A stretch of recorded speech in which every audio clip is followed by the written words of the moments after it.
Hello what's up guys, NooriTube here. तो finally वो time आ गया है जहाँ पे मैं अपने जॉब के बारे में कुछ बातें शेयर करूँगा। मेरे को ग्रेजुएट हुए 5 साल हो गया है और इन 5 सालों में मैं काफ़ी फील्ड्स में मैंने जॉब चेंज की है, जैसे hardware networking, hotel management, call centre, back office इत्यादि। लेकिन उन सब चीज़ में इतना इंटरेस्ट नहीं था जितना एविएशन में था। अब तुम लोग को लग रहा होगा मैं कैबिन क्रू या फिर कोई लॉन्च का स्टाफ रहूँगा, पर नहीं, मैं ग्राउंड स्टाफ था। मैं ज़मीन से प्लेन को उड़ते हुए देखता था, ये मेरा जॉब रहता था। मैं मजाक कर रहा हूँ। मेरा डेजिग्नेशन था कस्टमर सर्विस एग्जीक्यूटिव या फिर passenger service executive.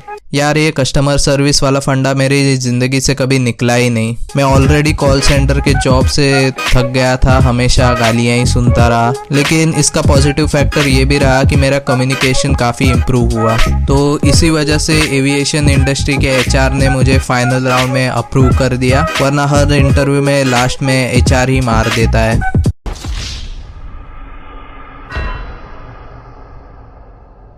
So anyways, first week काफ़ी हेक्टिक था क्योंकि मेरे को कोई आइडिया नहीं था कि ग्राउंड स्टाफ की एक्चुअल ड्यूटीज क्या थी। बट ब्रो, उन्होंने ट्रेनिंग तो दी होगी ना तुम्हें?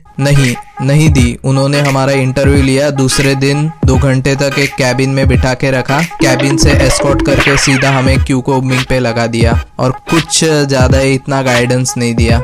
वैसे जिन लोगों को क्यू कोबिंग नहीं पता, मतलब लाइन की छटाई करके काउंटर के अनुसार पैसेंजर को सेंड करना।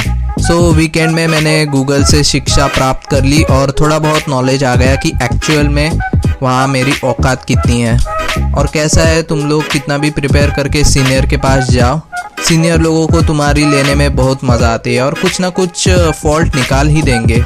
ऐसा ही एक इंसिडेंट हुआ था जहाँ मेरे को पैसेंजर को एस्कॉर्ट करना था, मतलब एयरपोर्ट के मेन गेट से लेकर एरो ब्रिज के एंड तक लेके जाना था। इन सब के बीच में आते हैं CSIF सिक्योरिटी, इमिग्रेशन काउंटर और कस्टम काउंटर। तो मैंने बहादुरी से उस पैसेंजर को सब क्लियर करके पहुंचा दिया और उस लास्ट के एरो ब्रिज पे सीनियर भी खड़ा था। मैंने पैसेंजर को एंड तक पहुंचा के हैव अ नाइस फ्लाइट करके कहने ही वाला था और पैसेंजर सीधा एरो ब्रिज से प्लेन में छू मंतर हो गया। मैं भी उसे देखता रह गया कि भाई कुछ ज़्यादा ही जल्दी थी। फिर सीनियर दूर से आके कहता है कि तुमने हैव अ नाइस फ्लाइट क्यों नहीं कहा। एंड आई वाज लाइक, अरे भाई तुमने देखा नहीं, उसने पलट के भी नहीं देखा। But anyways, her bar senior की गलती नहीं होती, कभी कभी गलती हमारी भी होती है। मुझे एक बार क्रू एग्जिट के लिए कहा गया था। अभी क्या होता है, एरो ब्रिज के है ना 2 सेक्शन होते हैं। पहला सेक्शन जो रहता है एरो ब्रिज का, वो फर्स्ट क्लास के डोर पे जाके एयरप्लेन के चिपक जाता है और सेकंड सेक्शन रहता है वो सेकंड क्लास और जो भी इकोनॉमिक क्लास के जो पैसेंजर रहते हैं उनके लिए वो डोर रहता है। तो फर्स्ट क्लास के सेक्शन में मैं खड़ा था और सेकंड क्लास के सेक्शन में मेरी कलीग थी। तो वहाँ से सीनियर आके मेरे को कहता है कि तुम्हें क्रू को एग्जिट करना आता है कि नहीं। And I was like yes, मुझे आता है और फ्रैंकली मेरे को आता भी था। जैसे ही एरो ब्रिज दोनों डोर पे अटैच हो गया, वैसे ही हमारा जॉब शुरू हो गया था और मुझे डोर में जाके से एक छोटी सी विंडो रहती है, उस विंडो में 3 बार ठकठका के फिर थम्स अप दिखाने का रहता है। इस हिसाब से अंदर के क्रू को पता चल जाता है कि भाई बाहर सब ठीक है, एरो ब्रिज अटैच हो चुका है और हम सेफली बाहर निकल सकते हैं। तो मैंने वही किया, मैंने 3 बार खटखटाया और एक थम्स अप दिखाया कांच से। कोई अंदर से रिस्पॉन्स नहीं आया।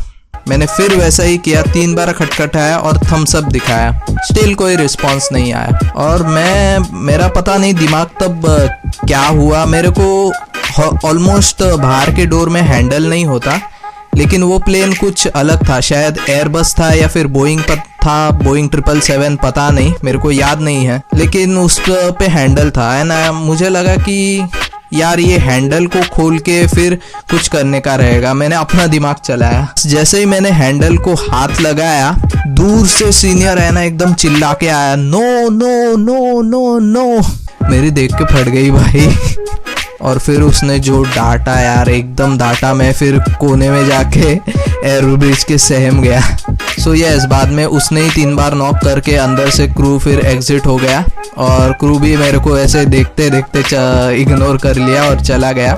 बाद में सब चीज़ होने के बाद फिर सीनियर खुद आके उसे कहा कि भाई अगर तेरे को कोई चीज़ है ना पता नहीं रहेगी तो यार सीधा बोल दे कि नहीं चलेगा। और तो मैं भी बोला यार अभी क्या उसको पूरी चीज़ें ऐसे समझा तो नहीं सकता, गलती मेरी ही थी। And I was like yes ठीक है सर, ओके आगे से नहीं होगा सर, हमें माफ़ कर दीजिए, हमें माफ़ कर दीजिए, हमें माफ़ कर दीजिए। सो यस, इस वीडियो की मैं स्क्रिप्टिंग बना रहा था और मैंने देखा काफ़ी सारे ऐसे इंसिडेंट थे जो काफ़ी इंटरेस्टिंग थे मेरे इस एविएशन के फील्ड में। तो तुम लोग को अगर इसका पार्ट 2 चाहिए रहेगा तो कमेंट में बता देना, और वीडियो अगर अच्छी लगी हो तो लाइक करना, चैनल पे नए हो तो सब्सक्राइब करना और उस बेल आइकन को दबा देना ताकि फ्यूचर की नोटिफिकेशन तुम लोग को आ जाए। तो मैं आपसे अगली बार मिलूँगा किसी नई वीडियो में, तब तक के लिए स्नूज़ी ट्यूब, चाओ।